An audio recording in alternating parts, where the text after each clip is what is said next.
Brought to you by V-Guard, co-powered by Sensodyne and Vimal. ಬಾಯಲ್ಲಿ ಹೇಳಿ ಕೇಸರಿ.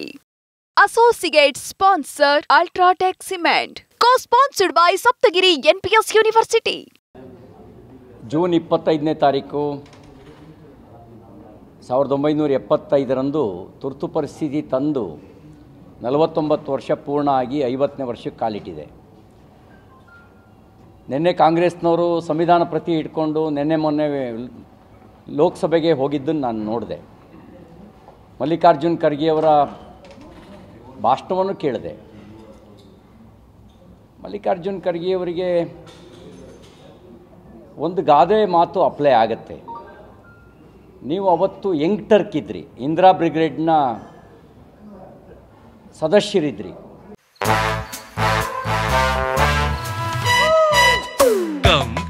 Come my love, please don't say no baby. Come my love. V-Guard ನ air coolers extra large cooling pad ನೊಂದಿಗೆ ಇದು ಎಂತೆಂಥವರನ್ನು cool ಆಗಿಸುತ್ತೆ. V-Guard air coolers, long lasting cooling. ಯಾರು ತುರ್ತು ಪರಿಸ್ಥಿತಿ ತಂದಿದ್ದು? ಮೂಲಭೂತ ಹಕ್ಕುಗಳನ್ನು ಕರ್ಟೈಲ್ ಮಾಡಿದವರು ಯಾರು? ಕೊಂದರೂ ಕೇಳಂಗಿಲ್ಲ ಅಂತ ಹೇಳಿ ಕೋರ್ಟ್ ಮುಂದೆ ಫರ್ಮಾನ್ ಹೊಡೆಸ್ತವ್ರು ಯಾರು? ವಿರೋಧ ಪಕ್ಷದ ನಾಯಕರುಗಳನ್ನೆಲ್ಲ ಜೈಲಿಗೆ ಹಾಕಿ ಪ್ರಜಾಪ್ರಭುತ್ವದ ಕತ್ತಿಸಿದವ್ರು ಯಾರು? ಇದೆಲ್ಲ ಮಾಡಿದ್ದು ರಾಷ್ಟ್ರಹಿತಕ್ಕ? ಇದೆಲ್ಲ ಮಾಡಿದ್ದು ನರೇಂದ್ರ ಮೋದಿಯವರ ಅಥವಾ ಅಟಲ್ ಬಿಹಾರಿ ವಾಜಪೇಯಿ ಅವರ? ಇದೆಲ್ಲ ಮಾಡಿದ್ದು ನೀವು ಯಾವ ಇಂದಿರಾ ಬ್ರಿಗೇಡ್ನ ಸದಸ್ಯರಾಗಿದ್ದರೋ ಅದೇ ಶ್ರೀಮತಿ ಇಂದಿರಾ ಗಾಂಧಿಯವರು. ಇದನ್ನೆಲ್ಲವನ್ನು ಲೀಡ್ ಮಾಡಿದ್ದು ಅವ್ರ ಮಗ ಸಂಜಯ್ ಗಾಂಧಿಯವರು. ಅವರು ಬಂದಾಗೆಲ್ಲ ಬಹುಪರ ಕೇಳ್ತಿದ್ದವ್ರ ಸಾಲಿನಲ್ಲಿ ನೀವು ಇದ್ರಿ. ನಿಮಗೇನು ನೈತಿಕತೆ ಇದೆ? ಒಂದು ವೇಳೆ ಇಂದಿರಾಜಿ ಥರನೇ ನರೇಂದ್ರ ಮೋದಿಯವರು ನಡ್ಕೊಂಡಿದ್ರೆ ನೀವೆಲ್ಲ ಹೊರಗಡೆ ಬಂದು ಸಂವಿಧಾನ ಪ್ರತಿ ಹಿಡ್ಕೊಳ್ಳೋಕೆ ಅವಕಾಶವೇ ಇರ್ತಿರಲಿಲ್ಲ. ಸರ್ವಾಧಿಕಾರದ ಬಗ್ಗೆ ಮಾತಾಡುವ ಅವಕಾಶವೂ ನಿಮಗಿರ್ತಿರಲಿಲ್ಲ. ಯಾಕೆಂದರೆ ಸರ್ವಾಧಿಕಾರಿ ಮಾತಾಡೋ ಅವಕಾಶವೂ ಕೊಟ್ಟಿರಲಿಲ್ಲ. ಶ್ರೀಮತಿ ಇಂದಿರಾ ಗಾಂಧಿಯವರು ಸರ್ವಾಧಿಕಾರ ಹೇರಿದಾಗ ಮಾತಾಡೋ ಅವಕಾಶವೂ ಕೊಟ್ಟಿರಲಿಲ್ಲ. ಮಾಧ್ಯಮದ ಸ್ವಾತಂತ್ರ್ಯವನ್ನು ಕಿತ್ಕೊಂಡು ಸಂಪಾದಕೀಯನೂ ಕೂಡ ಏನು ಬರಿಬೇಕು ಅಂತ ಡಿಕ್ಟೇಟ್ ಮಾಡ್ತಾಯಿದ್ರು. ಅದು ಡಿಕ್ಟೇಟರ್ಶಿಪ್ಪು. ಯಾವುದನ್ನು ಸಂಪಾದಕೀಯ ಬರಿಬೇಕು ಅಂತ ಡಿಕ್ಟೇಟ್ ಮಾಡ್ತಿದ್ರು, ಅದು ಡಿಕ್ಟೇಟರ್ಶಿಪ್ಪು. ಆವಾಗ ನಿಮ್ಮ ಬಾಯಿಯಿಂದ ಇಂದಿರಾಜಿ ಬಹುಪರಾಕ್ ಹೊರತುಪಡಿಸಿದರೆ ಇನ್ನೇನು ಬಂದಿತ್ತು? ಸಂವಿಧಾನ ಉಳಿಸಿ ಅಂತ ಏನಾರು ಹೋರಾಟ ಮಾಡಿದ್ದೀರಾ? ನೀವೇನಾದರೂ ಅವತ್ತು ನಿಮಗಿದ್ದಂಥ ಶಾಸಕ ಸಚಿವ ಸ್ಥಾನಕ್ಕೆ ರಾಜೀನಾಮೆ ಕೊಟ್ಟು ಈ ಸಂವಿಧಾನ ಪ್ರತಿ ಹಿಡ್ಕೊಂಡಿದ್ದರೆ ಇವತ್ತು ನಿಮ್ಮ ಹೋರಾಟಕ್ಕೊಂದು ಗೌರವ ಇರ್ತಿತ್ತು. ಸಂವಿಧಾನ ಪ್ರತಿ ಹಿಡ್ಕೊಂಡಿರೋದಕ್ಕೊಂದು ಗೌರವ ಇರ್ತಿತ್ತು. ಅವತ್ತು ನೀವು ಎಲ್ಲವನ್ನೂ ಮರೆತು ಜೈ ಅಂದ್ರಿ. ಈಗ ವೃದ್ಧನಾರಿ ಪತಿರ್ವತೆ ಅನ್ನೋ ಗಾದೆ ಮಾತಿನಂತೆ ಈಗ ಸಂವಿಧಾನ ಪ್ರತಿಯನ್ನು ಕೈಲಿ ಹಿಡ್ಕೊಂಡಿದ್ದೀರಿ.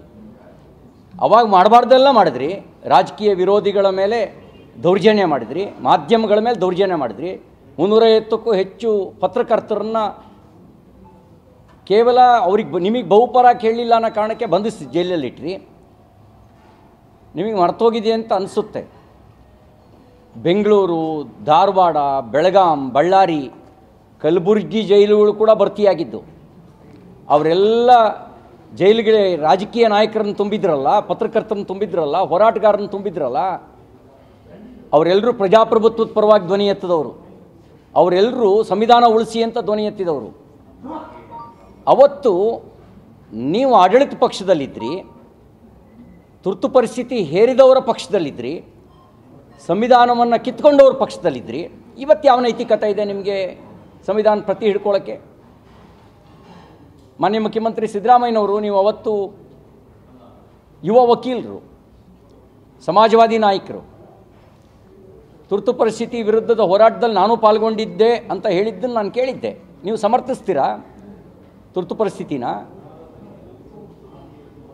ಸಮರ್ಥಿಸೋದಿಲ್ಲ ಅಂತ ಹೇಳಿದ್ರೆ ನಿಮ್ಮ ಪಾರ್ಟಿ ಕ್ಷಮೆಯಾಚನೆ ಮಾಡಬೇಕು. ತುರ್ತು ಪರಿಸ್ಥಿತಿ ಒಂದು ಘೋರ ಅಪರಾಧ, ನಾವು ಮಾಡಬಾರ್ದು, ಪಾಪ ಮಾಡಿತ್ತು ನಮ್ಮ ಪಾರ್ಟಿ ಅನ್ನೋ ಒಂದು ಮಾತು ನಿಮ್ಮ ಬಾಯಿಂದ ಬಂದರೆ ಅದಕ್ಕೂ ನಿಮಗೆ ಒಂದು ಅರ್ಥ ಇರುತ್ತೆ. ಅದು ಬರಲಿಲ್ಲ ಅಂದರೆ ಅವತ್ತಿನ ಸಮಾಜವಾದಿ ಸಿದ್ದರಾಮಯ್ಯನವರು ಇವತ್ತಿಲ್ಲ ಅನ್ನುವಂಥ ಸಂದೇಶ ಹೋಗುತ್ತೆ. ಇವತ್ತಿರೋ ಸಿದ್ದರಾಮಯ್ಯನವರು ಕೇವಲ ತನ್ನ ಕುರ್ಚಿ ಉಳಿಸ್ಕೊಳ್ಳೋಕ್ಕೆ ರಾಜಕಾರಣ ಮಾಡೋ ಸಿದ್ದರಾಮಯ್ಯನವರು ಇದ್ದಾರೆ, ಸಂವಿಧಾನ ಉಳಿಸೋ ಸಿದ್ದರಾಮಯ್ಯನವರು ಇಲ್ಲ ಅನ್ನೋದು ಸಂದೇಶ ಹೋಗುತ್ತೆ. Brought to you by V-Guard, co-powered by Sensodyne and Vimal. ಬಾಯಲ್ಲಿ ಹೇಳಿ ಕೇಸರಿ. Associate sponsor Ultratech Cement. Co-sponsored by Saptagiri NPS University.